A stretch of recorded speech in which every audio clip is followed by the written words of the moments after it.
Dipersilakan. Selamat sore adik-adik. Terima kasih sudah kumpul bareng kita di acara yang diprakarsai oleh Ajak Belajar. Makasih ya Niko sudah mengundang saya. Adik-adik udah pada terima PDF dari PPT saya ya. Pertanyaannya sebelum kita mulai sebentar. Bentar. Di antara adik-adik ini yang bukan tahun pertama boleh angkat jempol yang bukan tahun pertama. Jempolnya boleh dipasang.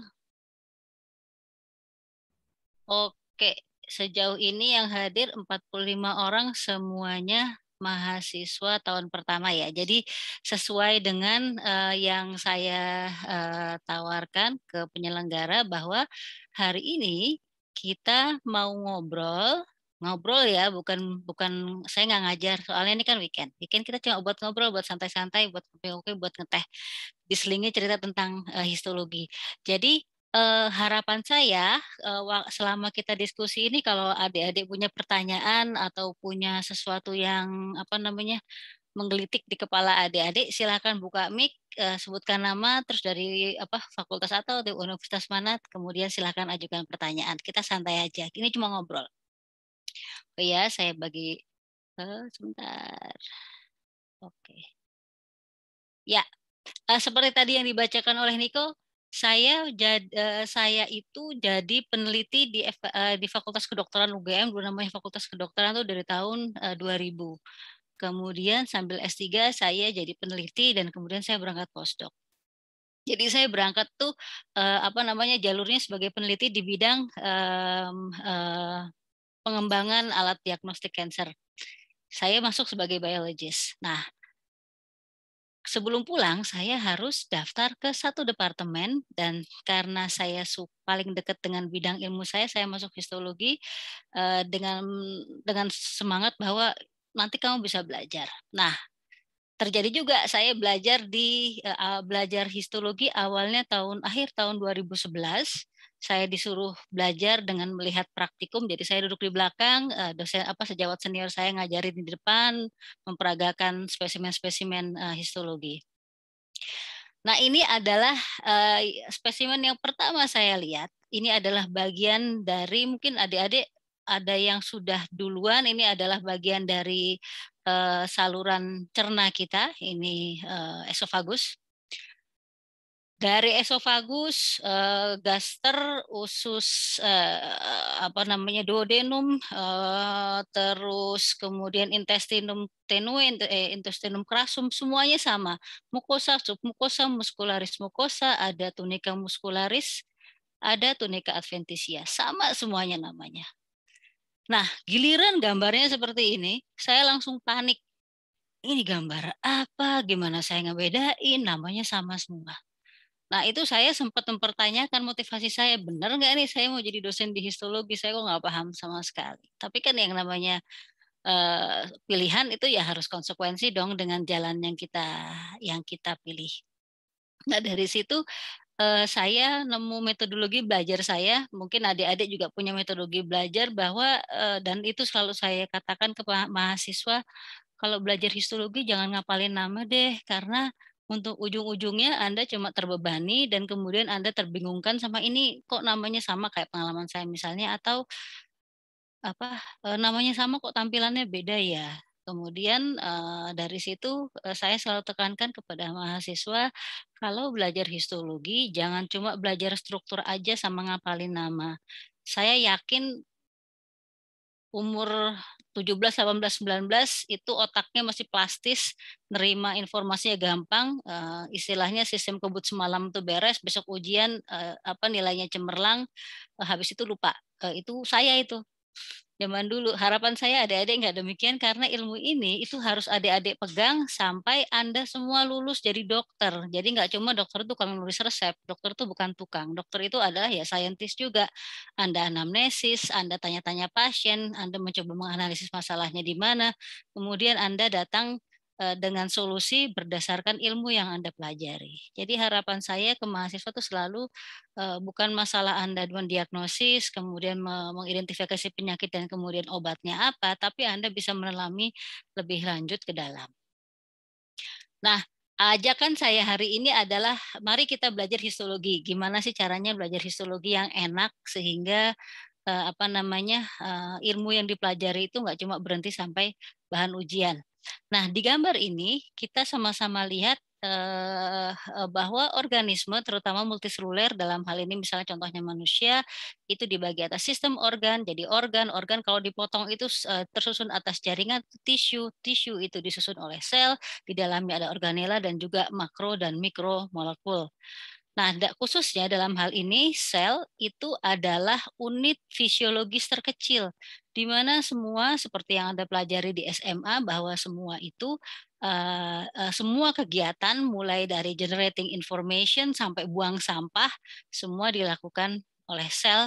Tentu saja dia juga masih memerlukan interaksi dengan lingkungannya, tapi pada dasarnya sel itu adalah unit dasar yang paling kecil yang bisa berfungsi secara fisiologis. Nah, kemudian komponen sel itu sendiri sebagian besar itu isinya air. Ini contohnya di bakteri, 30% itu bahan kimia, ada makromolekul, ada mikromolekul. Nah, kalau ditanya makromolekul apa, adik-adik pasti sudah belajar di SMA semua ini, jadi cuma recap aja bagaimana lari dari sel menuju ke jaringan, kita recap sedikit.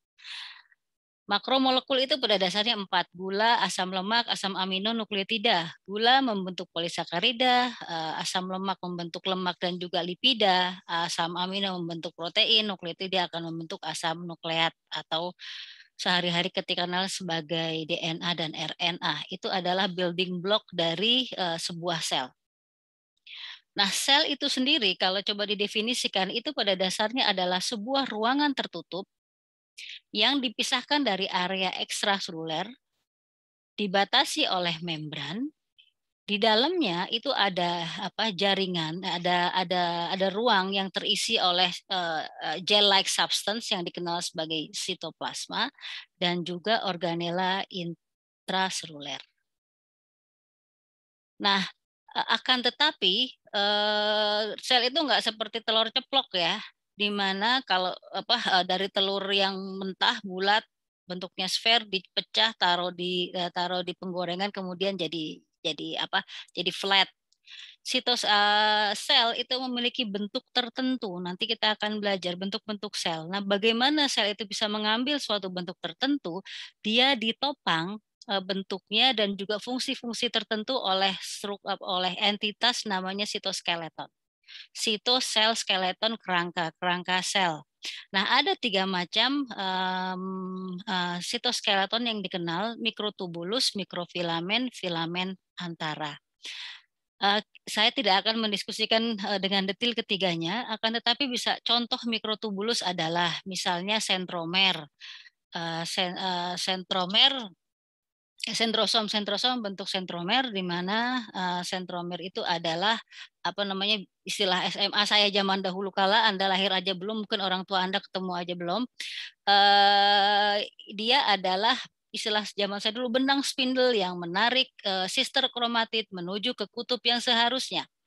Itu adalah contoh mikrotubulus. Kemudian mikrofilamen contohnya ketika mitosis di akhir ada istilah namanya sitokinesis yaitu pembentukan 2 sel anakan. Sitokinesis terbentuknya gimana? Ya dengan adanya cincin kontraktil. Jadi 2 sel yang di tengahnya mengerat lama-lama melepas jadi 2 sel anakan. Nah, yang cincin kontraktil itu adalah sorry, salah, filamen antara, maaf. Ya, sementara mikrofilamen itu adalah yang biasanya membentuk rangka dan sifatnya kaku. Jadi kalau mikrotubulus dan filamen antara itu dinamis, bisa panjang, bisa pendek. Mikrofilamen itu cenderung stabil dan statis, dia biasanya yang menegakkan sebuah sel. Nah, kalau kita coba recap lagi zaman adik-adik belum lama ini di SMA, Ini adalah serangkaian dari organela yang umumnya kita kenal. Nukleus itu tempat penyimpan materi genetika dan mengatur aktivitas sel, DNA ditranskripsi jadi RNA, kemudian dikirim ke ribosom ataupun retikulum endoplasma kasar, di mana terjadi translasi dari RNA jadi protein, kemudian dimodifikasi, dilipat sedemikian rupa. Akan tetapi retikulum endoplasma juga ada yang halus, di mana sintesisnya bukan protein tapi lipida, ada metabolisme glikogen dan juga upaya untuk detoksifikasi. Nah, kalau misalnya protein sudah terbentuk, melipat, ada modifikasi sedikit, maka ada juga protein yang dari retikulum endoplasma maupun ribosom dikirim ke aparatus Golgiensis atau aparatus Golgi. Tujuannya dimodifikasi lebih lanjut, kemudian dikemas dan dikirim ke manapun yang dituju, mau ke organela lain, mau keluar sel, mau ke membran, itu harus dilakukan modifikasi. Nah, siapa yang mengangkut? Yang mengangkut itu jadi produk nggak cuma blur disebar begitu aja ke sel, terserah mau kemana, akan tetapi dia dikemas dalam mobilnya, itu namanya vesicle. Dia bentuknya sphere yang diisi oleh benda yang mau dikirim dan ada tag-nya. Jadi dia tahu bahwa saya vesicle yang harusnya kemana perginya. Jadi nggak akan ada yang namanya salah kirim. Vesicle itu ada masing-masing spesifik, ada penunjuknya. Nah, kemudian vesicle itu gimana dia dikirimnya? Dia berjalan di jalan raya. Jalan rayanya itu disusun oleh sitoskeleton. Jadi nggak melayang-layang di udara, akan tetapi vesicle itu terikat di jalan, dikirim ke mana? Nah, jalannya itu disusun oleh sitoskeleton. Nah, kalau misalnya suatu organ atau misalnya sel itu memakan sesuatu dari luar, maka akan alhamdulillah, sorry, organela yang mati ataupun misalnya makrofag yang memakan debris ataupun mikroba, maka partikel-partikel asing atau partikel yang berasal dari organela atau sel yang mati itu didigesti di lisosom, membentuk fagolisosom, atau kalau seandainya tubuh kita ingin mendetoksifikasi, maka proses detoksifikasi dilakukan di peroksisom selain di retikulum endoplasma halus. Nah, semua kegiatan ini itu mendapatkan energi yang digenerate di mitokondria. Nah, kemudian tadi saya mengatakan bahwa penghasilan protein itu di ribosom yang bebas dan ribosom yang terikat di membran dari retikulum endoplasma atau adik-adik mungkin mengenalnya sebagai retikulum endoplasma kasar. Nah, bedanya apa? Bedanya lebih ke arah modifikasi dan juga kemana protein-protein itu mau dikirim nantinya. Kalau seandainya dari nukleus dikirim mRNA dikirim ke ribosoma bebas, maka nanti produknya dikirim ke nukleus, mitokondria, kloroplas dan peroksisom. Sementara kalau seandainya terikat membran, maka terikat retikulum endoplasma, maka protein ini akan dikirim ke membran plasma, ke secretory vesicle, nanti disekresikan ke ekstraseluler, ke endosom, dan selanjutnya dikirim ke lisosom. Jadi nggak asal kirim. Dari sini kita bisa melihat bahwa gambaran bahwa yang namanya sistem di dalam sel atau sistem biologis itu adalah sesuatu yang sifatnya teratur, efisien, dan highly regulated. Jadi kuncinya itu highly regulated. Tidak ada kegiatan di dalam sel yang useless, satu. Kemudian harusnya dia fisiologis. Kalau ada kelainan, maka akan termanifestasi menjadi sesuatu yang sifatnya patologis. Tentu saja sebelum jadi sesuatu yang sifatnya patologis, ada upaya-upaya di tubuh kita untuk menghilangkan sesuatu yang nggak beres itu, sehingga balik lagi ke kondisi semula. Kalau sampai terjadi kondisi patologis, itu berarti tubuh kita mekanisme standarnya itu tidak bisa mengatasi. Nah, waktu saya SMA, mungkin beda dengan Anda yang SMA sudah lebih maju, saya mengira bahwa yang namanya organela itu satu-satu. nukleusnya satu, mitokondria satu, retikulum endoplasma satu, semuanya satu-satu. Ternyata enggak. Jadi walaupun fungsinya tetap, jumlahnya itu beda-beda bergantung kepada sel itu fungsinya mau ngapain. Jadi contohnya gini, Anda bisa lihat di PDF yang saya kirim, tapi singkatnya begini. Misalnya gini, pankreas. Pankreas itu kan fungsinya untuk menghasilkan hormon yang enzim, maaf, bukan hormon ya. Sel di pankreas menghasilkan enzim yang berfungsi untuk pencernaan. Karena enzim itu adalah protein, maka kebanyakan protein yang dihasilkan organela yang banyak dijumpai di pankreas adalah retikulum endoplasma kasar. Karena enzimnya disekresikan. Yang berikutnya adalah contohnya sel-sel penyusun membran atau hepatositus. Di di liver itu banyak terjadi proses detoksifikasi, kemudian dan juga metabolisme lipida. Jadi misalnya kalau lipid berlebih disimpan di liver, dikirim ke liver kemudian disimpan di sana. Nah, karena kerja tersebut maka di hepatositus itu banyak dijumpai organela retikulum endoplasma halus yang fungsinya untuk bisa detoksifikasi dan dia juga punya banyak peroksisom dan juga retikulum endoplasma halus. Contoh yang terakhir adalah otot rangka atau otot lengan-lengan kita yang bergerak secara yang kita bisa gerakan dengan cara berkontraksi. Untuk menggerakkan itu butuh perubahan ATP jadi ADP. Penggunaan energinya besar sehingga pada sel otot rangka atau miositus itu banyak mitokondrianya. Jadi seperti itu ya. Jadi kalau adik-adik misalnya baca buku biologi sel atau baca buku histologi, banyak ininya, banyak itunya, Anda jadi tahu bahwa kalau banyak itu berarti fungsi utama itu mengarah ke salah satu fungsi dari organela. Gitu ya. Nah, tadi saya menyebutkan bahwa sel itu juga bisa mati. Sel mati itu karena dua hal. Karena sesuatu yang sifatnya fisiologis atau yang disebut apoptosis, jadi secara alamiah sel itu akan mati dengan sendirinya di dalam tubuh karena sudah diprogram. Misalnya kalau adik-adik sudah belajar mengenai kromosom, di ujung kromosom ada yang namanya telomer. Telomer itu seiring dengan pembelahan sel dia akan makin pendek, akhirnya telomernya habis. Kalau telomernya habis itu adalah petanda sel mengalami penuaan dan kemudian mati. Jadi matinya itu udah ketahuan gitu loh. Dan dari situ proses kematiannya itu dimulai dari dalam. Jadi shrinking nukleusnya shrinking, organelnya shrinking, semuanya mengecil dan hilang sudah. Debrisnya kemudian dimakan oleh sel yang sifatnya fagositik. Akan tetapi kalau misalnya lingkungan kita itu jelek, misalnya hipoksia atau malnutrisi, maka yang terjadi adalah kerusakan jaringan atau nekrosis.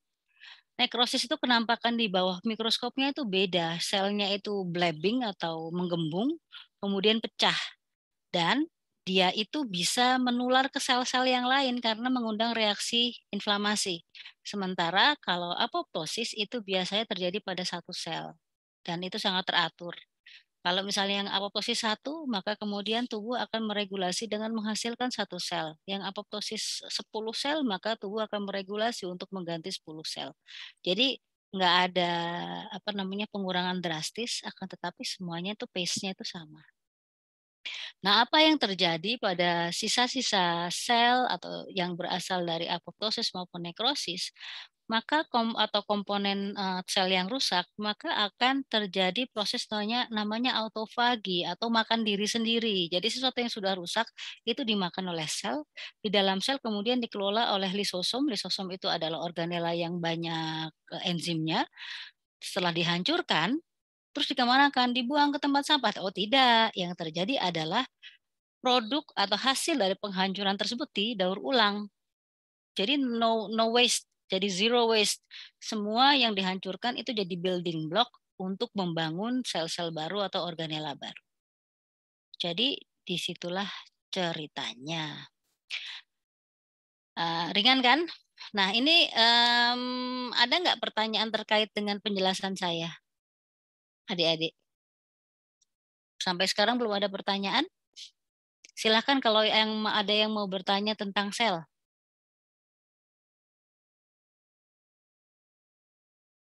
Tidak ada? Oke, saya lanjutkan. Ntar kok nggak mau ya. Nah, pertanyaan saya kepada adik-adik yang informasinya adalah calon dokter. Yang tadi saya ceritakan adalah proses fisiologis. Adakah yang mau berbagi pendapat mengapa dari statement dari penjelasan saya itu kan proses fisiologis? Kenapa sih adik-adik harus belajar mengenai proses fisiologis di dalam sel? Halo, Izin menjawab, dokter. silahkan. Anda siapa, Mbak? Saya Niyoma Ratnasri Dewi dari Universitas 11. Saya izin off cam ya dok, soalnya koneksinya tidak stabil. Nggak apa-apa. Oke, silahkan, Mbak. Menurut saya, kenapa dokter harus memahami proses fisiologi sel agar nanti ketika agar bisa membedakan kondisi patologisnya nanti. Karena nggak mungkin pasien itu tuh selalu kondisinya normal aja, pas banyak pasien yang kondisinya tuh patologis gitu. Jadi biar bisa membedakan nantinya. Terima Sip. kasih dokter. Makasih, Mbak. Ya, kira-kira seperti itu ya.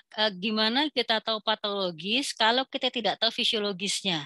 Dan kita juga dan Anda sebagai dokter juga harus bisa membedakan. Jangan-jangan ini jangan-jangan ini nggak patologis, jangan-jangan psikosis gitu kan? Anda juga bisa jadinya bisa membedakan. Saya sepakat, Mbak. Jadi contohnya gini, ini adalah foto X-ray dari osteogenesis imperfecta. Osteogenesis imperfecta itu dikenal sebagai brittle bone. Jadi dia itu adalah penyakit bawaan, bukan penyakit ya, itu kondisi genetik di mana tulang si individu tersebut mudah apa namanya mudah patah. Jadi bahkan pada tentu saja ada macam-macam kondisi ya. Bahkan ada yang ketika dia dilahirkan, ketika melewati tulang panggul ibu, tulang si bayi yang baru lahir pun pada patah. Itu kondisi dalam kondisi yang ekstrim. Nah, um, ap, apa penyebabnya? Itu karena ketika produksi di protein selama post production protein selama di retikulum endoplasma kasar itu terjadi masalah. Jadi malfunction dari protein yang terkait dengan pembentukan protokolagen, prokolagen. Jadi kolagen itu adalah nanti Anda belajar kolagen adalah matriks ekstraseluler. Kalau aktif namanya kolagen, sebelum aktif namanya prokolagen. Nah, malfunction dari post productionnya prokolagen itu mengakibatkan tulang jadi tidak keras seperti yang seharusnya sehingga dia jadi mudah patah. Atau contoh yang paling gampang, bayi lahir kuning, ya. Bayinya kuning sehingga nggak bisa dibawa pulang.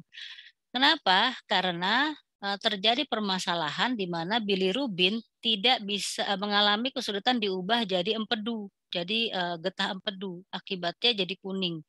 Penyebabnya apa? Penyebabnya karena ada masalah di retikulum endoplasma kasar di mana apa namanya bilirubin yang merupakan pigmen ini tidak mampu diubah dengan baik karena retikulum endoplasmikum halusnya itu tidak berfungsi dengan baik. Itu kegiatan perombakan tersebut adalah kegiatan yang sifatnya enzimatik, jadi enzimnya bekerja tidak benar. Atau yang terakhir, epidermolysis bullosa. Epidermolysis bullosa itu ditandai ini bayi yang epidermolysis bullosa ditandai dengan kalau kena gesekan sedikit kulit kita itu kan sesuatu yang sifatnya melindungi ya. Um, Gesekan dikit kulitnya akan melepuh melepuh kemudian kalau sesuatu yang itu kan menginduksi ke apa menginduksi reaksi inflamasi. Nah, kalau gesekannya itu tidak teratasi, maka inflamasinya akan kemana-mana berakibat kulit jadi kemerahan. Nah, penyebabnya apa? Nah, penyebabnya adalah kalau ini adalah kulit kita, Ini adalah yang saya tunjuk sekarang adalah bagian bagian epidermis, di mana epidermis itu terikat kuat dengan lapisan jaringan ikat di bawahnya, namanya dermis. Harusnya kuat, akan tetapi pada kondisi epidermolisis bulosa tertentu lepas, lapisan epidermisnya mudah lepas terhadap si dermis. Akibatnya kulitnya mudah mengelupas. Sampai sekarang pengatasannya apa ya, belum ada. Diatasi ya paling yang bersangkutan kalau seandainya parah cuma dibebat saja, jadi dalam sehari dibebat, mandi dengan bebatan untuk mengurangi gesekan kulit. Jadi itu yang contoh-contoh. Nah, sekarang kita masuk ke sel. Sel itu umumnya tidak tampak dengan mata telanjang karena berukuran sangat kecil, termasuk sel yang menyusun tubuh manusia. Hukumnya adalah makin kecil ukuran organisme atau makin sederhana suatu organisme, maka komposisi pada sel dan organisme penyusunnya itu makin sederhana pula. Makin kecil suatu organisme, biasanya dia mampu melewati proses evolusi yang panjang sekali, yang namanya bakteri itu sudah ada katanya sejak sebelum manusia ada.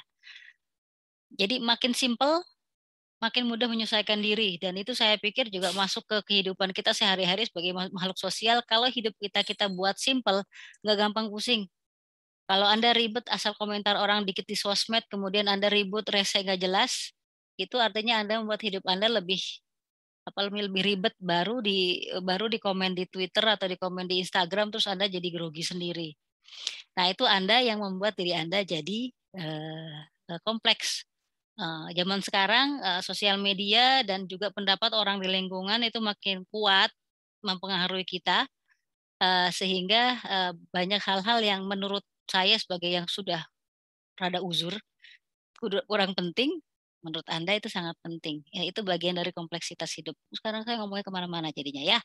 Oke, anyway. Nah, sel itu menjadi satu membentuk jaringan atau bahasa Inggrisnya tissue. Tissue, apakah itu tissue untuk membersihkan kulit kita? A piece of self-absorbent tissue paper used especially as handkerchief or for removing cosmetic.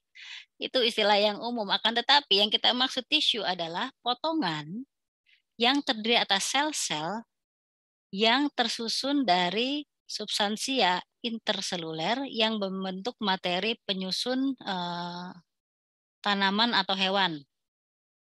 Jadi kalau coba kita ringkas bahwa jaringan dalam bahasa Inggrisnya tissue, bukan tisu untuk ngelap, itu tersusun atas sel dan substansia interseluler atau dalam istilah histologinya adalah matriks ekstraseluler. Saya tanya sama adik-adik, coba yang bisa ya, saya minta 3 orang deh. Anda baru semester 1, kemudian pada semester ini ada pada blok ini histologinya sudah belajar apa? Ada yang bisa buka mic-nya? Izin dok. Silahkan.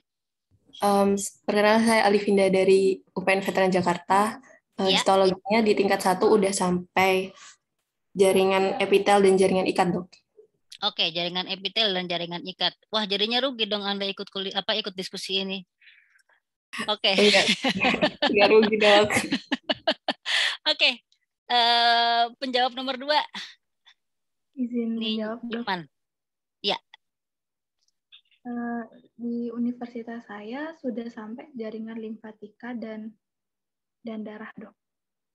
Limfatika dan getah. Ini pertama, semester 1. Iya, enggak dok. Habis jaringan ikat, langsung jaringan limfatika. Wah, sip. Oke. Penjawab ketiga. Siapa yang mau membandingkan dengan teman yang lain? Izin menjawab, dokter. Saya dari Silahkan, FK Undip. Belum ada materi histologi, baru pengembangan kepribadian profesional. Oke, sip. Jadi ternyata macam-macam ya yang namanya histologi di setiap universitas. Kalau di FKKMK UGM pengembangan metodologi belajar yang di 2 minggu pertama, kemudian 3 minggu berikutnya itu kuliah biasa, histologinya dimulai dari jaringan dasar sama otot skelet dan otot skelet dan tulang nggak, otot skelet. Jadi karena sesuai sama blok alat gerak. Oke, sip. Moga-moga nggak wasted time ya diskusi kali ini. Nah, kalau dikatakan bahwa yang namanya histologi itu ilmu yang belajar tentang jaringan tersusun atas sel dan matriks antar sel. Nah, sekarang kita ngomong yang di luar dulu, matriks ekstraseluler. Kalau di UGM itu kami membiasakan diri pakai nomina histologika. Saya sempat lihat rekaman dari sejawat anatomi minggu lalu ya kalau nggak salah, atau 2 minggu lalu, ada namanya nomina anatomika. Nah, nomina histologika itu tidak seterkenal nomina anatomika dalam penggunaan sehari-hari. Jadi di sini saya coba pakai bahasa Indonesia ala-ala ya. Jadi matriks ekstraselularis atau matriks ekstrasel merupakan komponen non-seluler pada jaringan dan organ. Dia itu menyediakan kerangka fisik bagi komponen seluler. Jadi kalau tadi ada sitoskeleton, ternyata begitu sitoskeleton itu di dalam sel, nah di luar sel itu ternyata si sel tersebut masih dibantu supaya membentuk suatu ruang itu oleh matriks ekstrasel. Tidak hanya berfungsi sebagai fisik, tapi matriks ekstrasel itu juga dia memperantarai proses biokimia antara sel dengan lingkungan. Jadi yang namanya misalnya sinyal antar sel melalui hormon misalnya gitu, itu diantarnya itu menjalar melalui matriks ekstrasel, dan tanpa matriks ekstrasel tertentu suatu reaksi tidak berjalan. Nah, matriks ekstrasel itu tersusun atas 2 komponen, yaitu serabut atau fibra dan substansia dasar atau substansia fundamentalis. Secara khusus bisa dikatakan bahwa matriks ekstrasel pada jaringan 1 itu berbeda penyusunnya dengan jaringan yang lain. Ada banyak tipe serabut, penyusun serabut, dan juga substansia fundamentalis yang mengisi mayoritas dari sebuah struktur jaringan.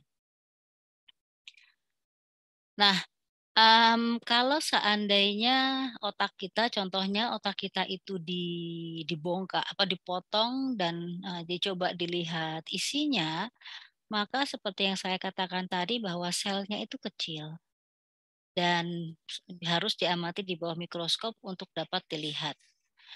Nah, pada kondisi fisiologis, pengamatan di bawah mikroskop pada jaringan itu dipelajari di ilmu histologi.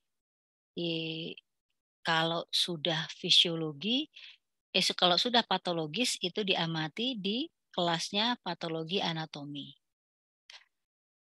Nah, kembali lagi tadi kenapa harus paham reaksi fisiologi di sel sama? Kenapa Anda harus belajar histologi? Ya alasannya sama. Gimana kita tahu patologi kalau yang normal aja kita nggak tahu atau kita nggak menguasai. Contohnya ini, saya tanya, buat yang sudah belajar epitel, kalau Anda ada yang tanya, ada nggak yang sudah belajar epitel di sini? Ada, Dok. Siap. Siapakah Anda? Izin, Dok, saya Alifinda. Alifinda dari mana, Alifinda? Dari FK UPN Veteran Jakarta, Dok. Sip. Alifinda, Anda bisa mengatakan ini patologis atau histologis?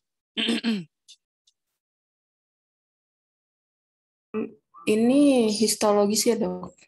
Ada inti selnya yang warna biru. Oke. Anda bisa mengatakan ini pengecatan apa? Pewarnaan ya. itu, Dok. Gimsa. Gimsa ya, Dok. Ini pewarnaan hematoksilin eosin. Oke, yang namanya intinya yang mana, Alifinda? Yang bulat-bulat warna ungu biru itu, Dok. Yang ini bulat loh, ini gede. Ini Oh, kah? yang bukan dok, yang warna biru. Warna Ini yang ungu. biru ungu ini ya. Nah, Ya, ini adalah, ini kita tentiran jadinya ya, Alivinda ya. jadi saya masih belajar dok, masih suka Enggak, lupa-lupa. enggak masalah, tenang. Saya baru 9 tahun kalau belajar histologi nggak lulus-lulus juga kok, santai aja. Ini bukan ujian, ini kita ngobrol. Oke. Ini sel. Yang di luar juga sel. Jadi Alivinda bilang ini fisiologis ya. Oke. Ini dua-duanya sama nih. Gambar yang cantik ini adalah gambar glandula. Glands. Yang bawah ini normal, yang atas ini abnormal. Kenapa? Karena yang namanya glands itu dia adalah sel epitel yang simplex atau satu lapis. Jadi cuma selapis sel di bawah ini. Yang deprok ini satu lapis. Yang gede ini abnormal. Kenapa? Karena harusnya selapis, dia berlapis-lapis. Jadi kesimpulannya apa di sini? Bahwa nah ini dia lebih dari satu lapis. Dia ada 3 atau 4 lapis epitel. Kelihatan dari nukleusnya. Nanti kita lihat bagaimana caranya ngitung lapisan epitel. Ini juga nih banyak banget nukleusnya. Ini sudah terjadi pertumbuhan abnormal. Jadi ini adalah tumor jinak yang ada di glandula, istilahnya adenoma. Nah, balik lagi, kalau Anda nggak tahu yang kiri normal, maka mana bisa Anda tahu yang kanan itu abnormal. Jadi itu ya, yang namanya belajar histologi itu penting, nggak cuma sekedar ngapalin. Sip ya, makasih Alivinda ya diskusinya ya. Oke. Iya dok. Nah, sekarang kita pasti Anda udah belajar nih, bahwa jaringan itu sesuatu yang punya 3 dimensi. Sementara rata-rata kita ngamatinya di bawah mikroskop cahaya yang notabene perlu sesuatu yang bisa ditembus oleh cahaya, satu. Yang kedua adalah sel itu kan, jaringan itu kan sesuatu yang sifatnya biologis dan mudah rusak. Supaya dia nggak gampang rusak, dia harus difiksasi dan harus diawetkan. Nah, setelah difiksasi supaya reaksinya berhenti sampai situ, tidak ada reaksi perusakan lanjut, dehidrasi, diambil airnya, kemudian diisi oleh parafin sehingga ruang-ruang kosong di dalamnya itu terisi oleh sesuatu yang non air, kemudian disection atau dipotong tipis, ditempelin di gelas benda, kemudian dicat. Diwarnai seperti tadi Alivinda mengatakan mungkin gimsa. Gimsa itu salah satu pengecatan. Ada lagi yang umum namanya hematoksilin eosin staining, di mana si hematoksilin dia akan berikatan dengan nukleus yang isinya DNA atau RNA, jadi dia berikatan dengan nukleotida menghasilkan warna biru keunguan.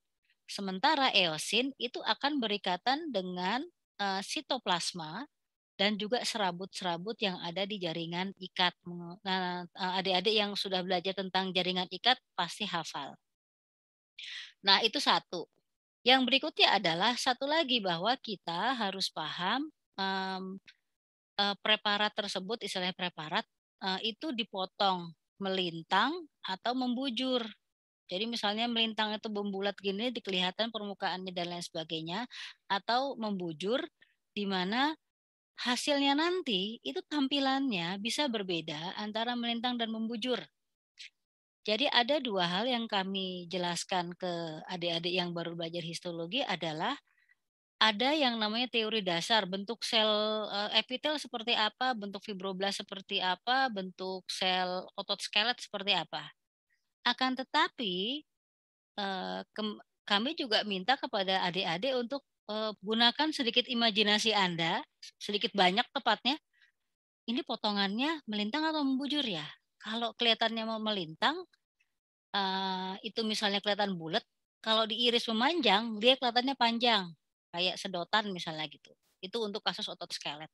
Jadi perhatikan kalau misalnya adik-adik melihat preparat, perhatikan bahwa tidak hanya itu struktur apa, akan tetapi motongnya itu ke arah mana, sehingga kita tahu kalau gambarnya aneh, tidak sesuai ekspektasi kita, oh ternyata motongnya itu tidak seperti yang ada di imajinasi kita. Nah, kalau terutama yang belum mendapatkan histologi bahwa ada 4 macam jaringan dasar. Yang pertama jaringan epitel, jaringan ikat, jaringan otot, dan jaringan saraf. Nah, bedanya adalah kita coba beda bentuk sel dan juga matriks ekstraseluler. Epitel itu bentuk selnya polihedral atau banyak segi. Dia berkumpul jadi satu atau aggregated. Matriks ekstraselulernya sedikit. Jaringan ikat itu beberapa macam sel, baik itu yang terikat maupun yang wandering atau bisa berpindah tempat. Matriks ekstraselnya banyak. Jaringan otot itu adalah sel kontraktil yang memanjang, manjangnya macam-macam gayanya, dan matriks ekstraselulernya sedengan. Jaringan saraf itu selnya sangat panjang dengan prosesus atau tonjolan sitoplasma yang halus, dan jaringan ikatnya jaringan ekstraselnya, matriks ekstraselnya sangat sedikit. Dan masing-masing punya fungsi tertentu. Misalnya epitel itu melapisi bagian luar, dia atau jadi glandula. Jaringan ikat itu menyokong dan melindungi. Otot itu dia kontraksi kuat dan membantu pergerakan tubuh kita, sementara saraf itu berfungsi untuk meneruskan impuls. Nah, kita tidak akan membahas banyak. Adik-adik kalau bingung bilang sama saya bingung ya, Bu saya nggak paham, Ibu kecepatan ngomongnya, atau ada yang ingin Anda konfirmasi? Anything yang bisa saya jawab. 4 macam jaringan itu beda-beda, akan tetapi pada sebuah struktur atau bagian dari organ itu biasanya ada semua. Biasanya. Contohnya di lambung kita.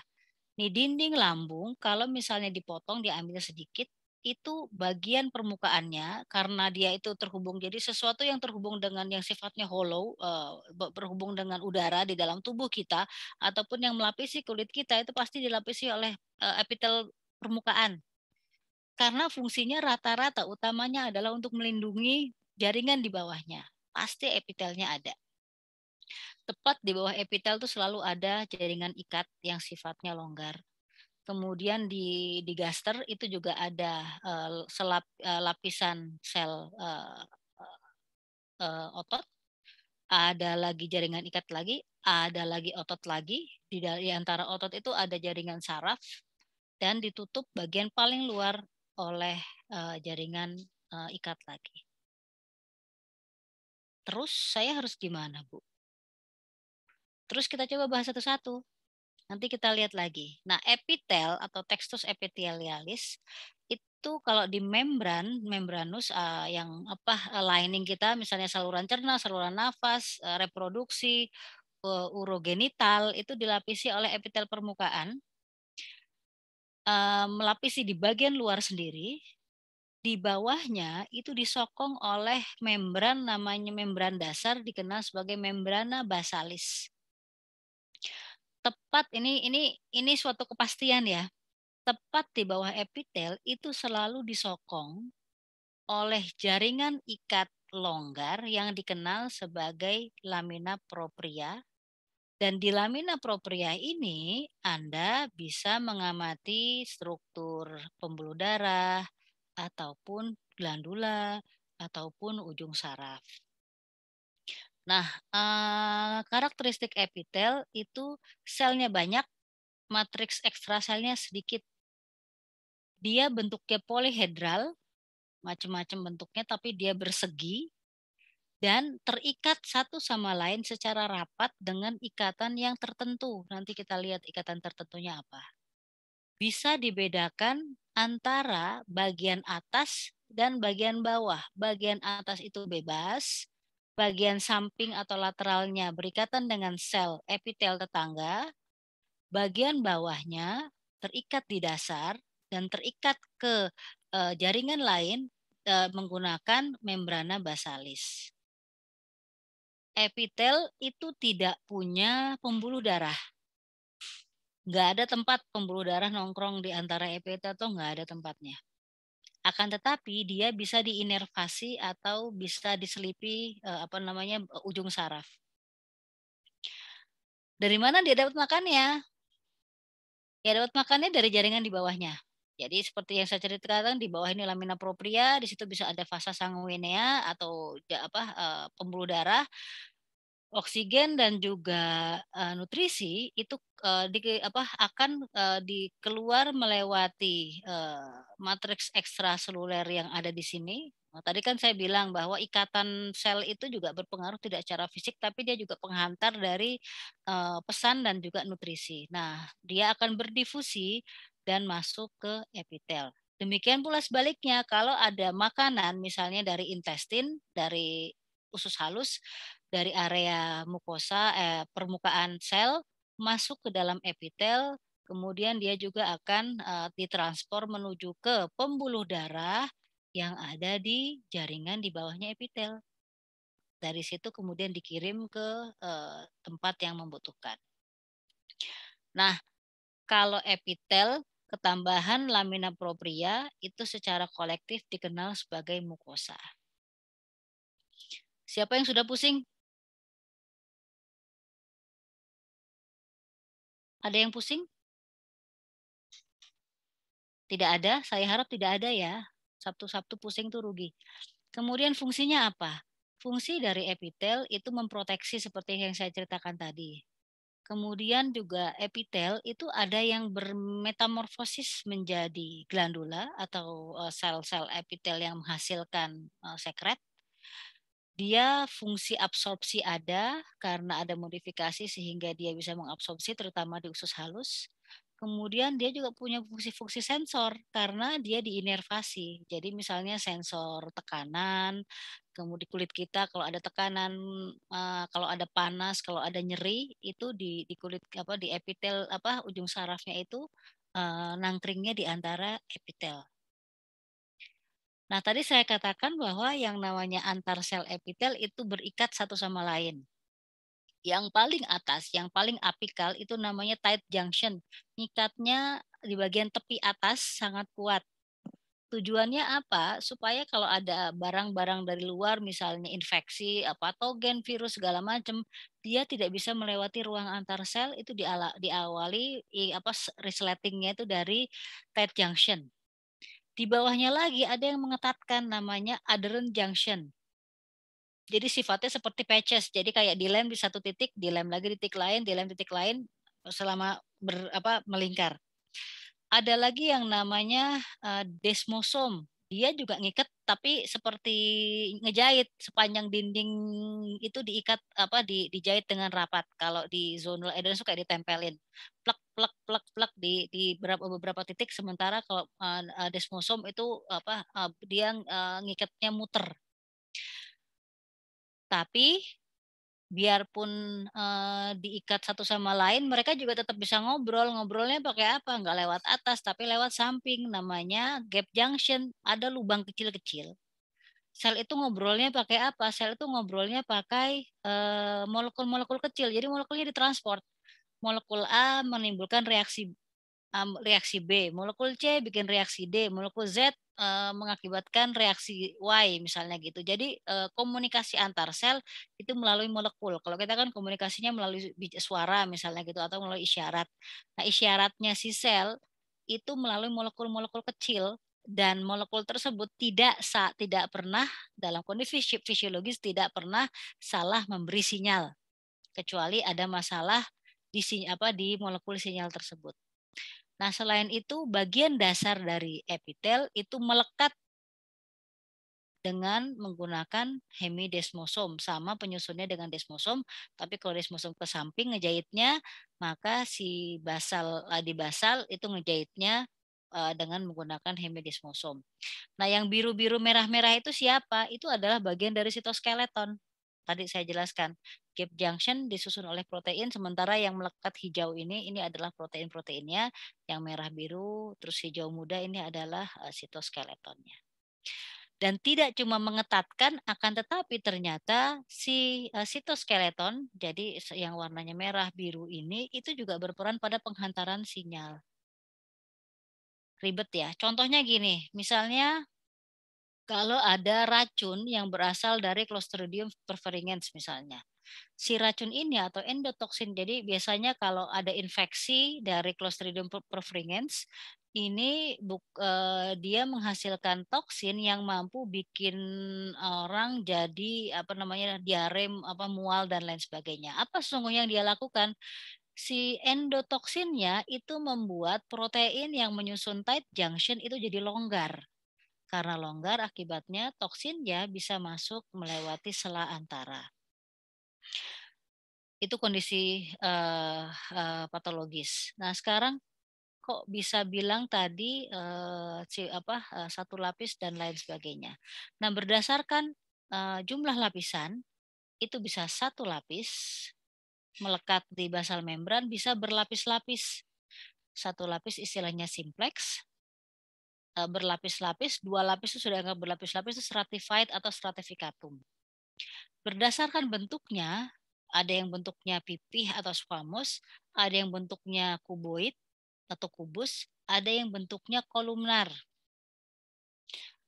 Nah, bentuk-bentuk ini itu bisa kan tadi ada gambar sel tadi kan teman Anda Alif, saya lupa nama panjang Anda.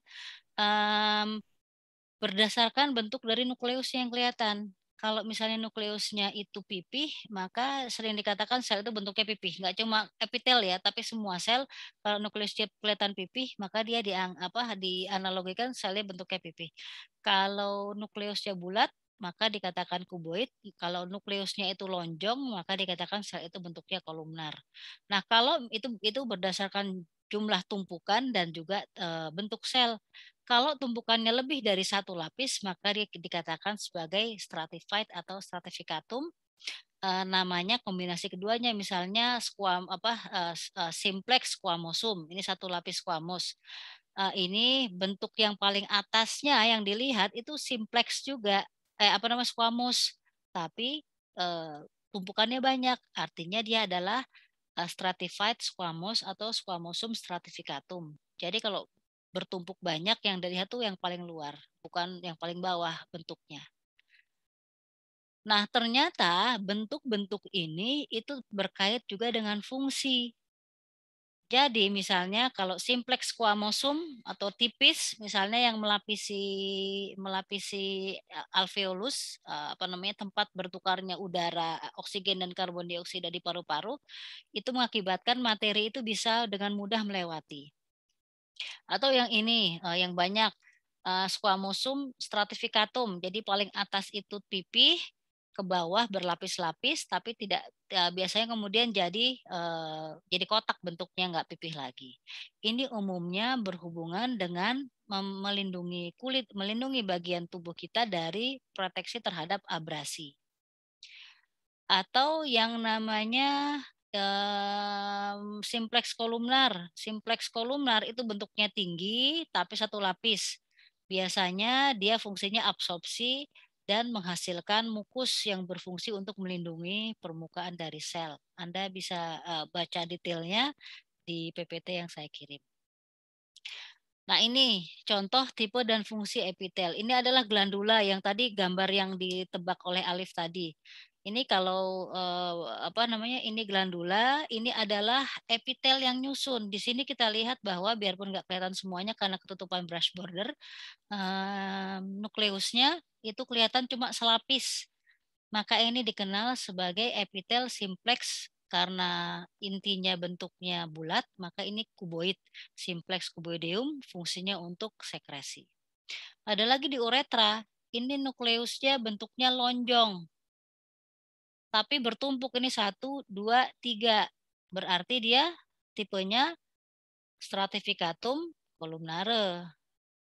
Fungsinya untuk melindungi dari abrasi, karena kita tahu bahwa uretra itu tempat lewatnya uretra, sehingga dan urin itu mengandung amonia yang sifatnya sangat merusak. Ada lagi ini adalah kapiler. Kapiler ini pelapisnya, nukleusnya pipih. Dan dia tidak berlapis, jadi dia simplex squamosum. Karena pipih, simplex squamosum, maka fungsinya adalah dia untuk mempermudah absorpsi, mempermudah perpindahan molekul. Dan kita tahu bahwa di kapiler itu kapiler itu bertugas untuk membawa nutrisi dan juga oksigen, bertukar oksigen karbon dioksida lewat kapiler ke yang paling ujung, dia front runners-nya itu di kapiler untuk pertukaran molekul. Akan tetapi epitel itu juga ada modifikasinya, bentuknya bulu-bulu yang tumbuh, jadi kalau udara masuk ke saluran ke hidung kita itu ada yang namanya silia. Silia kita itu fungsinya untuk menyapu kalau misalnya ada kotoran yang menempel. Kemudian di urogenital, pada saluran genital pria itu ada stereosilia yang ada di epididymis, fungsinya untuk menghalau spermatozoa supaya bisa lanjut jalan, dia lebih panjang. Ada lagi di saluran cerna kita namanya mikrofili. Mikrofili ini fungsinya untuk memperluas permukaan sehingga serapannya itu lebih bagus. Ketiga-tiganya ini merupakan modifikasi dari sitoplasmanya si epitel.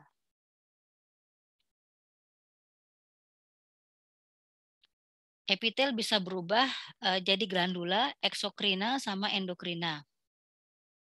Eksokrina itu misalnya ini epitel di permukaan, kemudian dia bermodifikasi menjadi sesuatu yang tadinya sifatnya protektif, menjadi sesuatu yang sifatnya menghasilkan. Kenapa eksokrina? Karena setelah menghasilkan, produknya itu kemudian dikeluarkan melalui saluran, namanya duktus. Beda sama eksokrina, di mana epitelnya itu mengalami modifikasi, akan tetapi salurannya hilang. Gimana caranya dia mengeluarkan? Mengeluarkannya melalui pembuluh darah yang banyak berada di antara si glandula. Nah, cara mengeluarkannya bisa merokrina, holokrina, apokrina. Bisa cuma dikeluarkan begitu saja, kemudian ada yang selnya ikutan lisis, ada yang bagian dari kepalanya si glandula itu ikutan keluar. Itu cara mengeluarkannya. Ada saluran yang bentuknya unisel, ada yang multisel. Unisel itu misalnya ini sel yang melapisi saluran nafas kita, namanya sel piala atau sel goblet, itu yang membuat saluran nafas kita itu ada mukusnya, ada ingusnya. Tujuannya apa? Melindungi dari abrasi dan juga kalau seandainya ada kotoran itu bisa dikeluarkan. Nah, kalau orang itu merokok, maka sel gobletnya makin banyak, akibatnya perokok itu sering punya mukus banyak. Jadi terjadi modifikasi. Jadi yang namanya kondisi fisiologis itu bisa dimodifikasi dari lingkungan, terlalu banyak rokok, terlalu banyak stres, terlalu banyak kena polusi, itu ya jaringan kita itu juga akan menyesuaikan diri. Tujuannya apa? Pada dasarnya untuk melindungi kondisi kita. Jadi karena merokok banyak partikel racun, maka mukusnya diperbanyak keluar. Gimana caranya mengeluarkan lebih banyak mukus? Ya sel gobletnya ditambahin. Seperti itu. Yang berikutnya adalah jaringan ikat. Nah, teman-teman tadi sudah banyak yang belajar tentang jaringan ikat. Mungkin ini sedikit mengulang. Selnya cuma sedikit, tapi lebih banyak matriks ekstraseluler. Selnya dua macam. Fibroblast yang menghasilkan matriks ekstraseluler, tapi juga ada sel imun, ada sel adiposit, ada sel limfosit, ada sel dendrit. Fibroblast itu pipih berbentuk gelendong atau spindle dan nukleusnya juga otomatis pipih. Nah, ini kondisi kalau orang paham mengenai histologi jaringan. Ini teknologi baru namanya microneedle. Kan Anda belajar bahwa yang namanya nyuntik itu pakai jarum panjang, kemudian disuntikan entah itu di subkutan, di dermal ataupun di muskular kita. Nah, teknologinya pakai microneedle. Microneedle itu kayak patches gitu loh, cuma ditempelin, tapi sesungguhnya terdiri atas ribuan jarum yang berisi obat. Nah, karena yang bersangkutan tahu bahwa ini kulit ya. Paling luar tuh dermis, kulit tanduk, di bawahnya paling luar tuh epidermis, di bawahnya ada dermis. Di dermis itu pada dasarnya adalah jaringan ikat yang di mana ada sel yang menetap, fibroblast, dan juga sel yang bisa jalan-jalan, misalnya sel imun. Dari situ kita belajar bahwa yang namanya menyuntikkan obat, misalnya vaksin ya, contohnya kita lagi musim sekarang vaksin COVID, nggak perlu dalam-dalam. Kalau dalam kan artinya ke pembuluh darah, harapannya antigennya dibawa oleh pembuluh darah, kemudian dikenali oleh sel imun. Akan tetapi lebih pintar lagi kalau seandainya obatnya itu disuntikin ke dermis. Di dermis itu banyak sel imun, jadi langsung disambut oleh tentara imun dan juga dia langsung mengelola si bahan yang disuntikan. Itu satu keuntungannya. Kedua, nyerinya tidak banyak. Jadi walaupun epidermis kita itu ada sensor nyeri, akan tetapi dengan adanya needle yang tidak begitu dalam dan kecil, itu nyeri yang dihasilkan tidak kuat. Yang terakhir lagi, secara teknologi microneedle itu bahannya itu bisa larut, entah itu larut dalam hal ini mungkin larut lemak, jadi obatnya itu bisa meresap, needle-nya itu akan rusak dengan sendirinya. Berbeda dengan kalau kita pakai alat suntik konvensional, ujung jarumnya tidak boleh dibuang sembarangan, kemudian dia juga kalau salah dibuang dia bisa melukai orang lain. Kenapa? Ya karena yang bikin itu tahu histologi, makanya bisa dibikin microneedle. Tadi cerita singkatnya.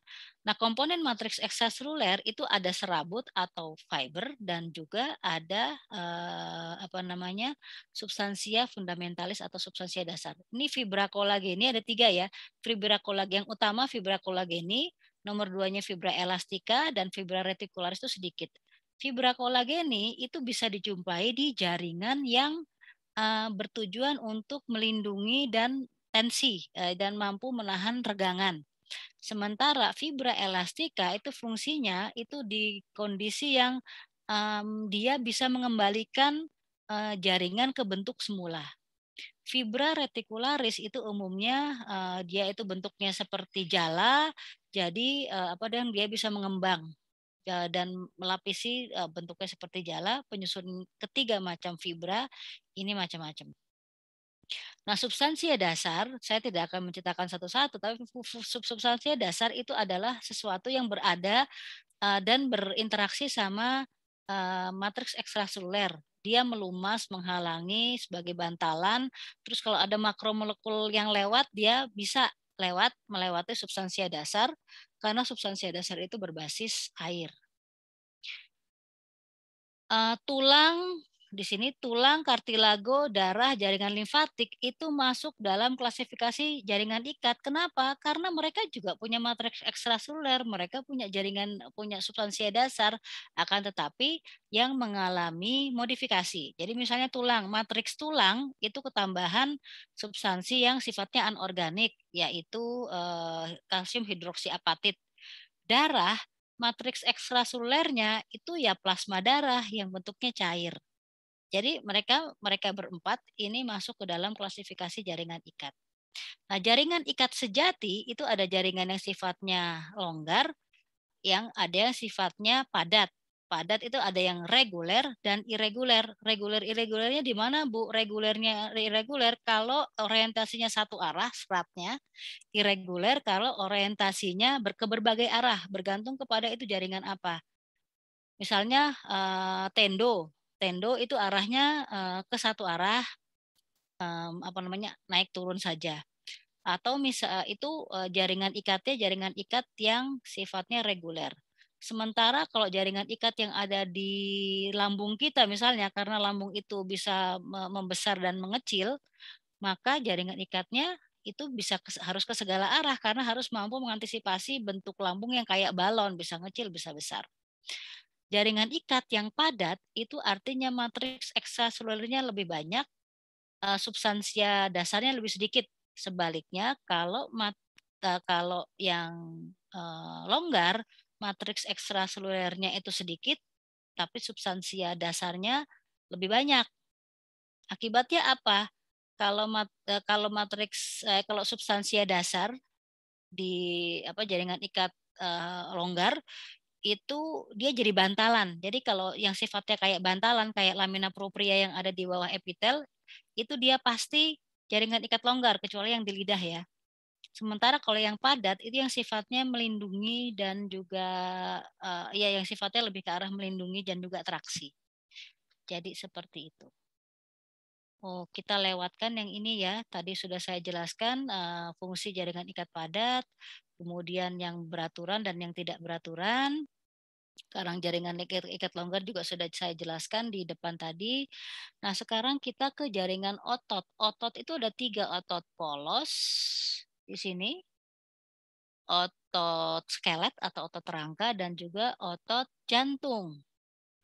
Pembedanya apa? Paling gampang, otot skelet itu striata, berstria. Sama kayak otot jantung juga ada strianya. Ada serabut tebal, ada serabut tipis. Akan tetapi kalau otot skelet itu bentuk selnya silindris, akibatnya si apa namanya nukleusnya pipih dan banyak ada di tepi.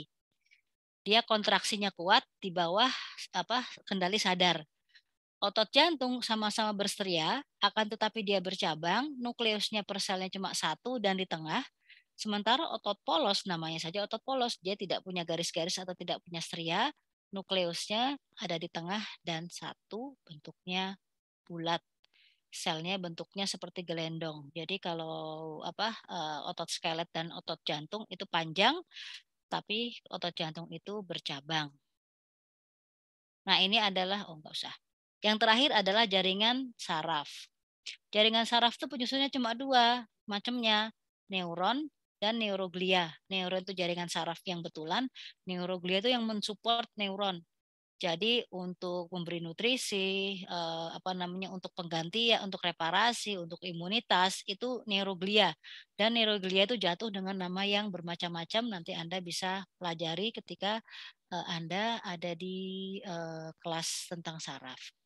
Nah, neuron itu bisa terdiri dari perikarion atau badan sel yang ada nukleusnya, ada dendrit yaitu perpanjangan yang menerima rangsang, kemudian ada akson yang akan meneruskan rangsang.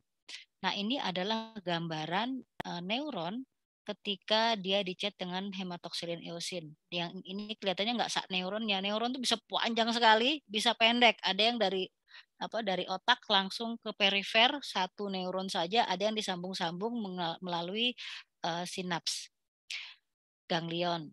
Nah, ini adalah nukleusnya si neuron dan ini adalah perikarionnya. Mana dendritnya, Bu? Kadang ya karena saking jauhnya nggak kelihatan, aksonnya juga nggak kelihatan. Nah, dari dongeng saya tadi, saya mengalami kesulitan untuk belajar histologi. Pertanyaan saya, yang sudah belajar histologi mengalami masalah nggak ketika melihat preparat histologi? Ada yang boleh bercerita? Silahkan yang mau berbagi cerita.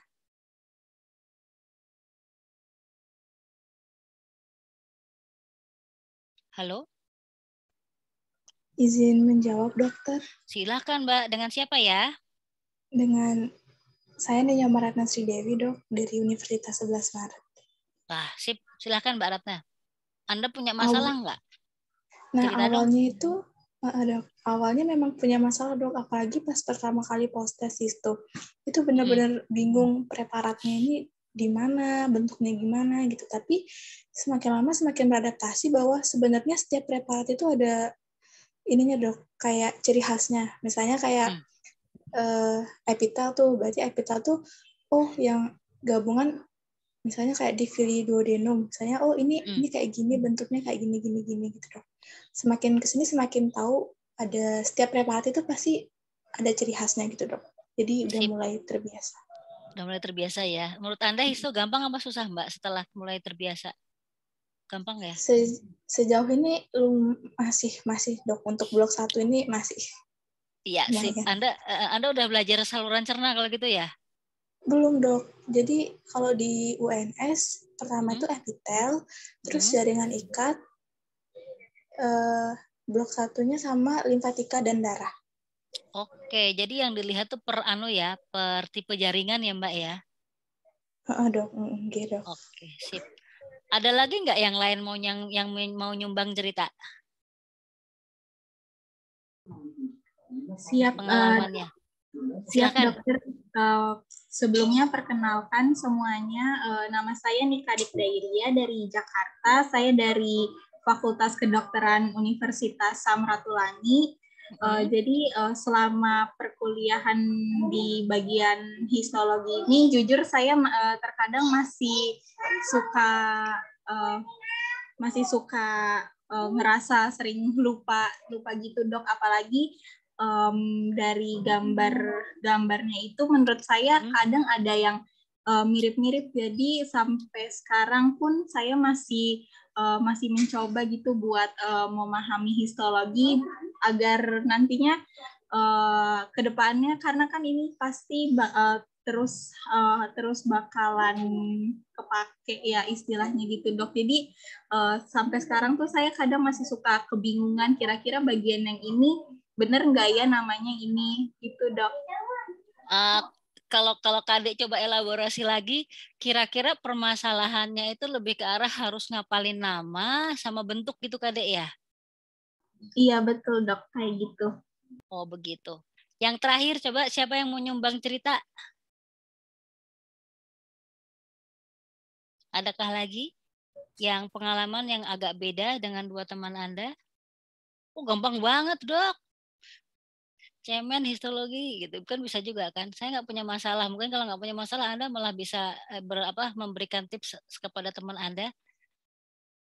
Adakah lagi yang mau nyumbang? Silahkan yuk.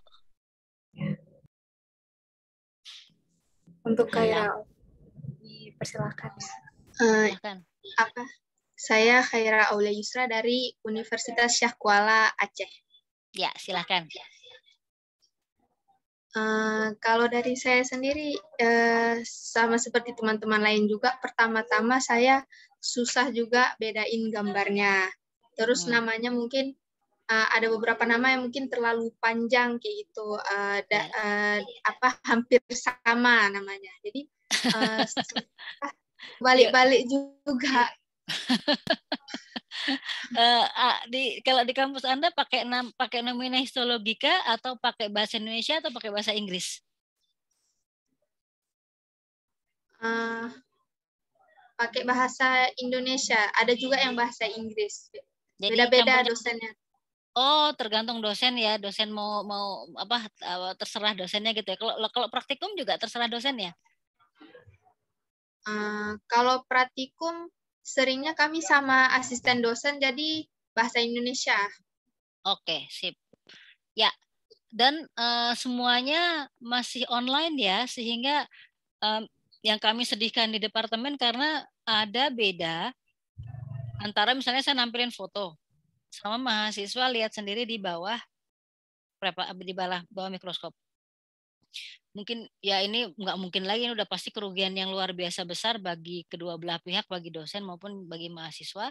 Karena kayak saya dosen, saya punya masalah ketika harus menerangkan karena mahasiswa itu nggak bisa ngegerakin preparatnya, nggak bisa digerakin di bawah mikroskop, cuma ngelihat satu layar aja dan itu udah fix dan itu sudah gambar terbaik yang kami kasih.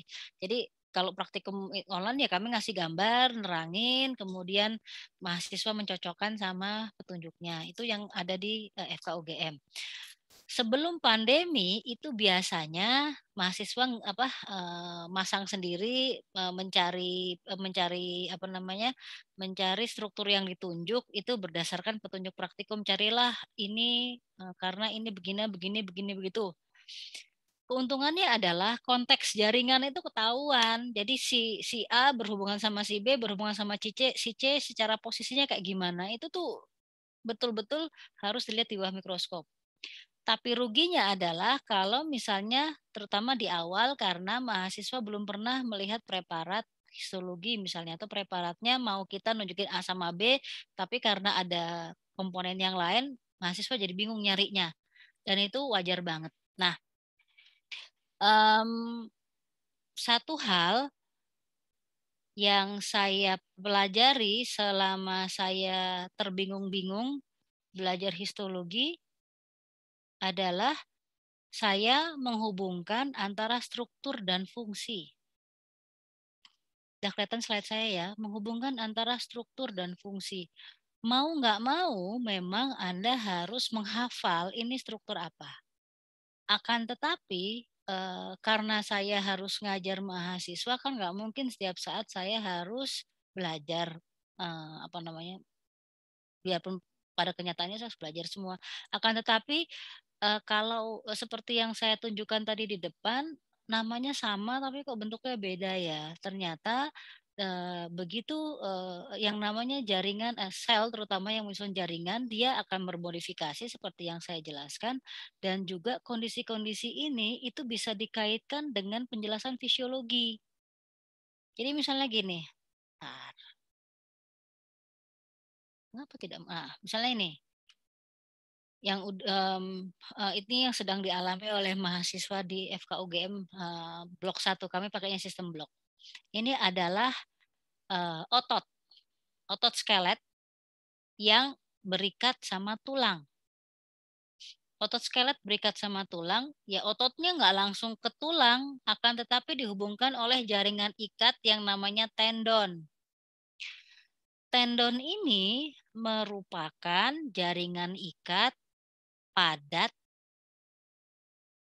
sebagian besar fibranya tersusun atas kolagen, dan dia merupakan jaringan ikat padat yang beraturan. Nah, kalau seandainya saya bilang, Mbak, ini jaringan ikat padat beraturan, kalau dari penjelasan saya tadi, kira-kira si tendon ini fungsinya ngapain? Ada yang bisa bantu jawab nggak? Berdasarkan penjelasan saya tadi. Kolagen, padat, beraturan. Apa yang bisa ditawarkan oleh tendon, fungsinya buat apa? Kalau keterangan histologi seperti itu. Ada yang bisa bantu jawab? Izin dok. Silakan. Mungkin Alvida. Menghubungkan dari atau mengikatnya otot dengan tulang itu dok. Kenapa dia nggak? Kenapa nggak jaringan ikat longgar aja deh? Kok ribet sih harus jaringan ikat padat? Kalau misalnya digituin, jawaban Anda gimana kira-kira Mbak? Biar kuat dok ikatannya, biar tidak mudah robek. Hubungannya apa? Mungkin karena dia padat dok. Padat itu artinya apa? Banyakan apanya? Banyakan matriksnya atau banyakan substansi dasarnya?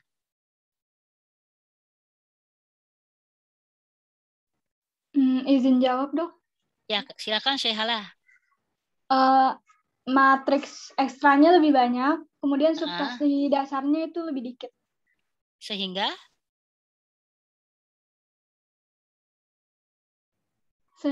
fungsi untuk mengikatnya lebih dominan gitu. Dibandingkan? Anda bilang lebih terhadap siapa?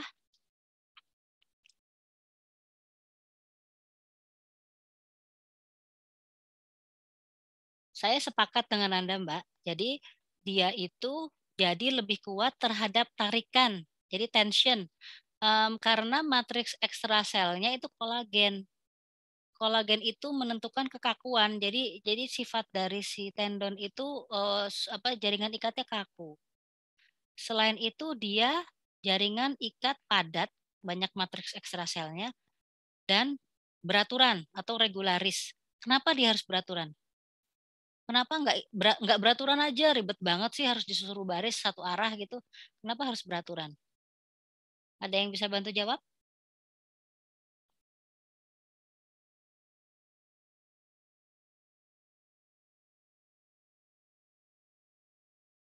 Halo? Adakah?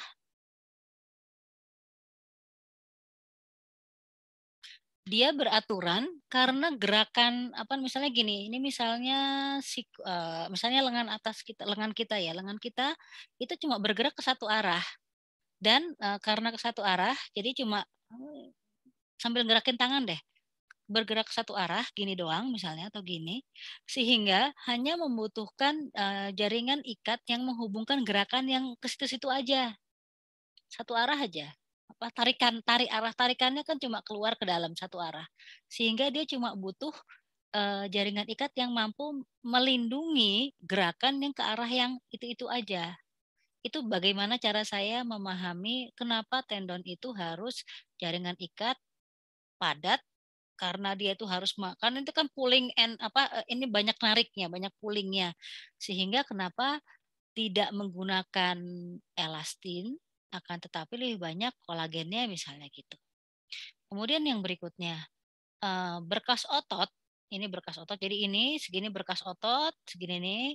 Ini juga dilindungi oleh jaringan ikat. Ini satu buletan ini dilindungi jaringan ikat. Segini itu juga ada jaringan ikat yang sifatnya padat, tidak beraturan.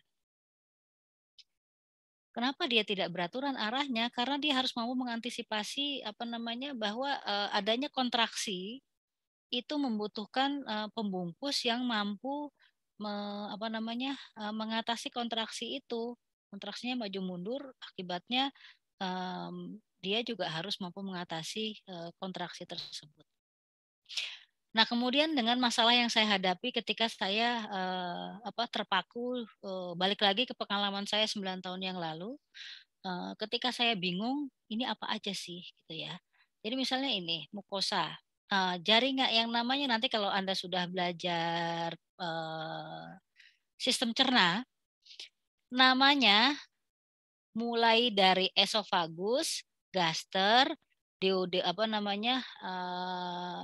pylorus, duodenum, kemudian intestinum tenue atau usus halus, intestinum crassum atau usus besar, itu namanya semuanya sama, tunica mucosa, submucosa, muscularis mucosa, tunica muscularis, tunica adventitia atau tunica serosa. Banyak yang namanya, tapi cuma itu doang. Dari atas sampai bawah lapisannya itu saja.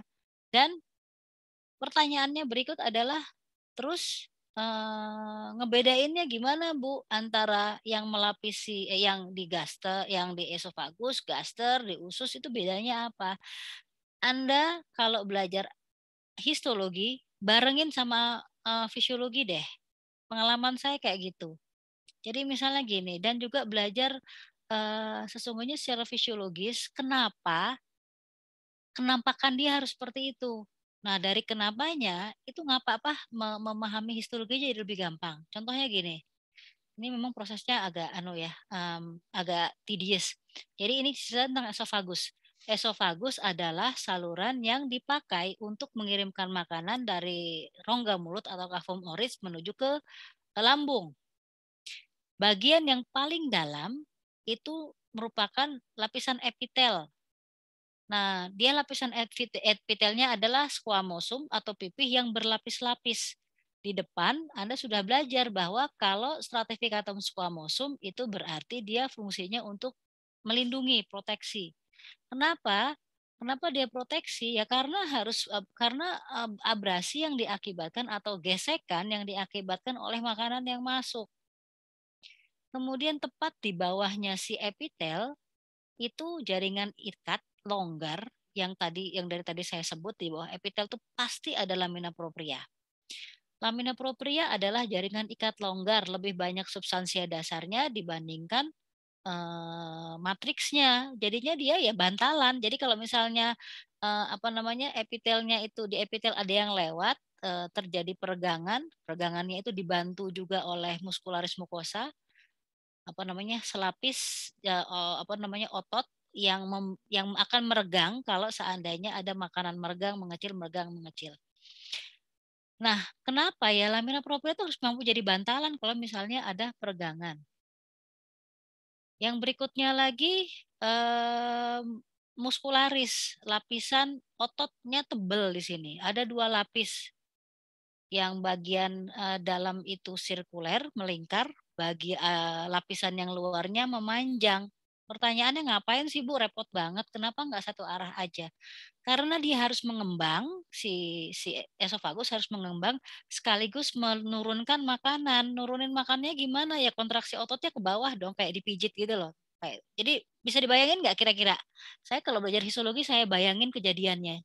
Kalau saya jadi otot saya ngapain ya gitu. Saya mencoba mempersonifikasikan kalau saya itu otot sirkuler atau otot yang bentuknya bulat, saya artinya kalau saya berkontraksi, kalau saya kontraksi, saya akan berlaku seperti ini. Ini otot sirkuler yang ada di bagian dalam. Kalau saya harus meneruskan makanan, berarti kan manjang. Jadi kayak gini, turun, tik tik tik tik tik. Jadi si kontraksinya itu jalannya ke bawah. Sehingga dampaknya apa? Kalau kita harus menelan makanan, maka itu bisa makanan itu jalan karena kerja dari otot. Satu. Kemudian yang berikutnya, ternyata di esofagus sepertiga bagian atas itu otot skelet atau kerangka yang bekerja di bawah kesadaran kita. Jadi kita nelan tuh sadar. Akan tetapi begitu di sepertiga bagian tengah itu udah campuran otot polos sama otot rangka. Otot polos itu bekerjanya di luar kesadaran, udah mulai nyampur. Begitu sepertiga bagian bawah yang dekat ke lambung itu udah otot polos, berarti ada peralihan yang namanya struktur biologi. Itu misalnya peralihan itu selalu ada, perubahan bentuk misalnya itu terjadi dari tadinya otot rangka ke otot polos itu ada area campuran. Nah, itu menunjukkan bahwa kesadaran kita itu hanya bisa mengendalikan sampai sepertiga panjang esofagus, sisanya itu sudah sistem yang dikendalikan oleh otot oleh saraf ya kita yang tidak sadar, dan otot polos itu bekerja tidak di bawah kendali kita. Jadi yang saya coba belajar ya cara saya seperti itu. Gimana caranya logikanya kejadian itu terjadi. Nah, tanpa kita menyambungkan histologi dengan fisiologi dalam hal ini, kalau yang untuk pencernaan jadinya biokimia juga ikutan. Begitu biokimia ikutan, Anda belajar reaksi di dalam sel itu juga jadi lebih gampang. Reaksi di dalam organela maksud saya.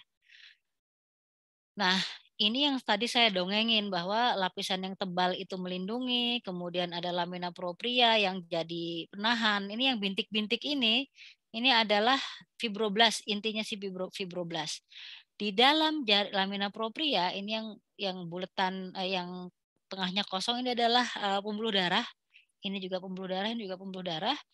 Nah, dia yang akan mensuplai oksigen dan juga nutrisi ke jaringan di sini dan juga ke epitel, karena di epitel itu tidak ada pembuluh darah. Selain itu di lamina propria itu juga ada sarafnya untuk membantu pergerakan yang akan meneruskan impuls. Ini yang saya bilang tadi, lapisan sel-sel otot yang polos yang tidak bisa kita kendalikan ini yang membantu kontraksi ketika kita menelan. Ketika kita ke bagian dalam lagi, ini adalah lapisan otot kita yang tadi tebal. Ini yang bagian yang luar, ini bagian yang dalam. Ini sirkuler, ini longitudinal, ini yang udah campuran. Ada otot skelet, ada otot polos. Memang hafalan itu harus kuat. Saya akui hafalan harus kuat. Tapi kalau hafalan itu tidak bisa Anda abstraksikan, Anda nggak nanya kayak saya misalnya, Anda nggak tanya, oh pokoknya terima aja deh tendon itu jaringan ikat padat beraturan kolagen. Udah saya apalin aja. Itu akan mudah lupa. Nah, Anda tidak akan mudah lupa kalau Anda mencoba memaknai dari sisi fungsi. Jadi nggak struktur itu harus ketemu fungsi. Jadi ingat lagi bahwa yang namanya struktur itu ngikutin fungsi. Dan fungsi biologis itu nggak wasted. Fungsi biologis itu efisien. Sehingga Anda harus bertanya. Tanya sama asisten. Misalnya Kak, kenapa kok ada kumpulan badan saraf nih di antara dua lapis otot pada esofagus, dan ini terjadi di sepanjang saluran cerna kita. Jadi saluran cerna kita tuh bentuknya macam-macam dari atas ke bawah. Nah, kan tetapi macam-macamnya itu juga berhubungan sama fungsi. Kalau namanya tetap. Jadi kalau saya kasih contoh, kenapa macam-macam? Misalnya gini, esofagus sama duodenum. Anda nanti akan belajar di esofagus apa yang terjadi tadi proses menelan, mekanisme menelan. Di duodenum itu terjadi dari gaster, dari lambung yang pH-nya rendah itu masuk ke duodenum siap untuk dicerna, akan tetapi pH-nya itu berubah dari pH 4 itu menjadi pH sekitar 7. Dari mana dia berubahnya? Karena kalau ini epitel, seperti yang sudah dipelajari oleh adik-adik beberapa dari kita, di bawahnya itu adalah lamina propria, kemudian ini adalah lapisan muskularis yang membantu pergerakan dari mukosa, di bawahnya adalah lapisan submukosa yang juga isi jaringan ikat. Nah, submukosanya si duodenum itu bentuknya udah berubah, beda sama di sini nih. Ini di bawah ini submukosa ya. Kira-kira submukosanya esofagus kayak gini. Anda harus tanya, Kak, kenapa beda ya antara submukosanya duodenum, isinya itu glandula doang. Glandulanya isinya apa? Dia glandulanya isinya adalah mukus yang pH-nya 7, sekitar 7. Jadi dia tujuannya apa? Membuat makanan yang masuk ke duodenum itu jadi lebih alkali. Jadi itu cara saya supaya saya bisa paham kenapa strukturnya kayak gini. Lagi-lagi saya harus menghubungkan antara struktur dengan fungsi. Begitu ceritanya. Cerita saya hari ini. Kira-kira cerita saya bikin bingung nggak adik-adik? Ada pencerahan nggak? Ada pencerahan dok, banyak. Banyak ya. Pencerahannya di sebelah mana? Ini yang ngomong siapa sih namanya? Oh, Alifinda dok. Alifinda, oke sip. Alifinda belajarnya di sebelah mana Alifinda dari dongeng saya hari ini? Semuanya dok, dari sel tadi juga baru tahu beberapa banyak informasi dari dokter. Oke sip. Ada nggak yang lain? Apa yang hal apa yang Anda pelajari pada hari ini dari diskusi hari ini? Izin menjawab dokter. Ya, siapakah? Saya Ratna dok. Oh Ratna, silahkan Ratna. Sangat bermanfaat banget dok. Soalnya jujur ya sama seperti yang dokter katakan, kalau teknik menghafal abis topik itu selesai ya udah hilang gitu loh dok. Kayak pergi aja gitu entah kemana materinya. tapi materi yang baru. Kalau udah ditambah materi baru udah lupa ngaitin sama materi lama. Tapi sepertinya kalau dihubungin dengan fisiologis bener-bener bakal lama gitu loh dok diingatnya gitu. Nanti akan saya coba triknya. Ya. Nah izin bertanya dokter, untuk Silahkan. buku fisiologis rekomendasi yang mana ya dok untuk textbooknya? Bentar ya, fisiologi saya punya tapi udah lama saya baca. Bentar. Fisiologi ada satu buku mahasiswa yang paling banyak baca apa sih? Bentar ya. Ada pertanyaan yang lain lagi sambil saya cari. Mahasiswa banyak pada apa ya? Oh, Hall and Guyton. Mereka biasanya bilangnya Guyton. Saya bacanya Guyton belum. Sebentar ya, saya tulis ya. Hall and Guyton. Oke dok, terima kasih banyak dok. Benar-benar sangat membantu sekali hari ini. Sip, oke. Adakah yang lain yang terakhir sebelum kita tutup?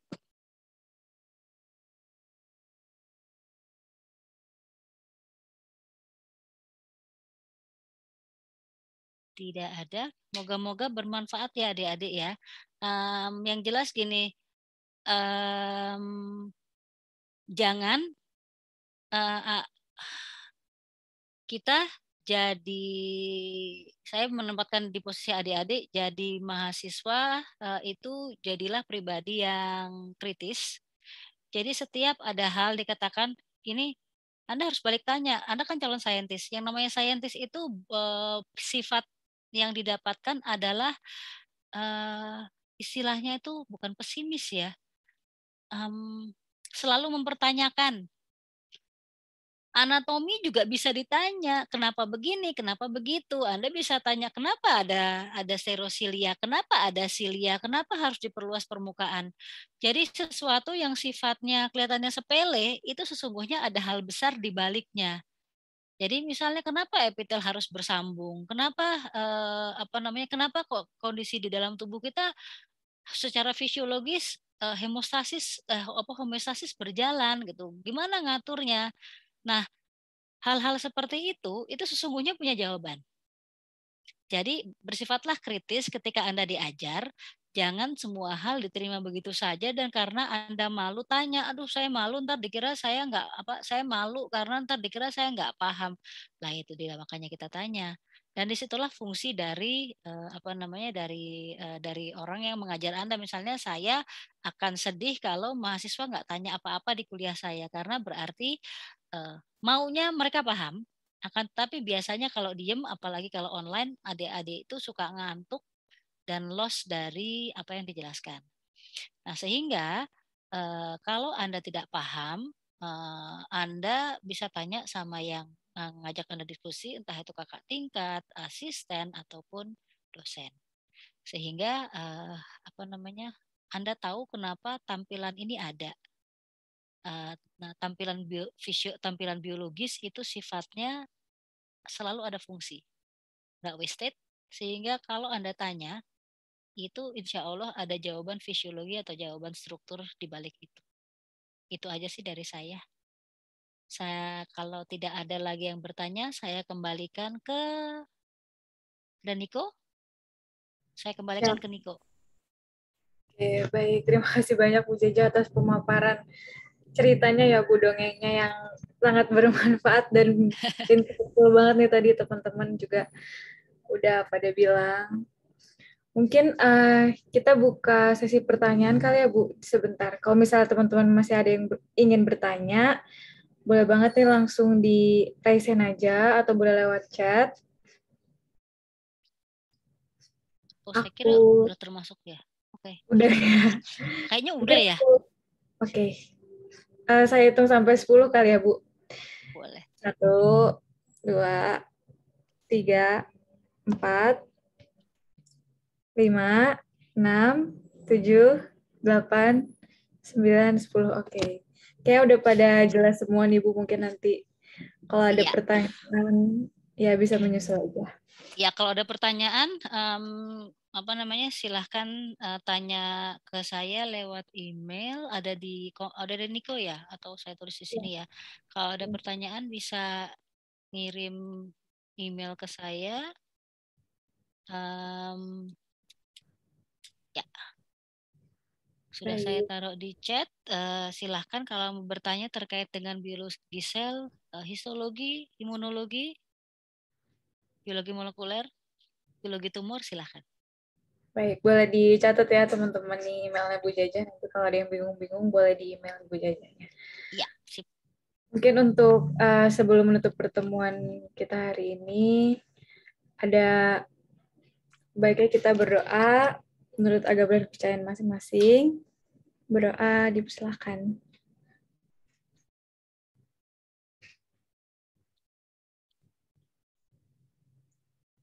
Berdoa tidak pernah dicukupkan. Oke. Oh, sebelum teman-teman semua dan Bu Jajah live, mungkin kita boleh dokumentasi dulu ya, Bu. Boleh.